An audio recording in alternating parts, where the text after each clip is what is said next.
My name is Pranav Harishankar.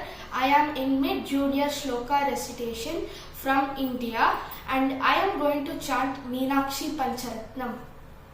Udyadbhanu sahasrakoti sadrisham keyurharojvalam bimboshthim smitadantapangtiruchiram पीताम्बरालंकृतां Vishnu ब्रह्म सुरेन्द्र सेवितपदां तत्त्वस्वरूपां शिवां मीनाक्षीं प्रणतोऽस्मि सन्ततमहं कारुण्यवारानिधिं मुक्ताहारलसत्किरीटरुचिरां पूर्णेन्दुवक्त्रप्रभां शिञ्जन्नूपुरकिङ्किणीमणिधरां पद्मप्रभाभासुरां सर्वाभीष्टफलप्रदां गिरिसुतां वाणीरमासेवितां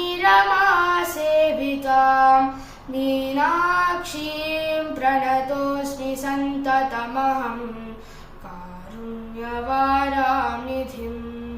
श्रीविद्यां शिववामभागनिलयां ह्रीङ्कारमन्त्रोज्ज्वलां श्रीचक्राङ्कितबिन्दुमध्यवसतिं श्रीमत्सभानायिकां श्रीमच्छण्मुखविघ्नराजजननीं श्रीमज्जगन्मोहिनीं मीनाक्षीं प्रणतोऽस्मि सन्ततमहं कारुण्यवारानिधिं श्रीमत्सुन्दरनायिकां भयहरां ज्ञानप्रदां निर्मलां श्यामाभां कमलासनार्चितपदां नारायणस्यानुजां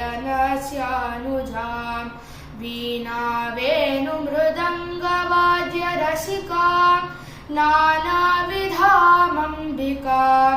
मीनाक्षीं प्रणतोऽस्मि सन्ततमहं कारुण्यवारानिधिं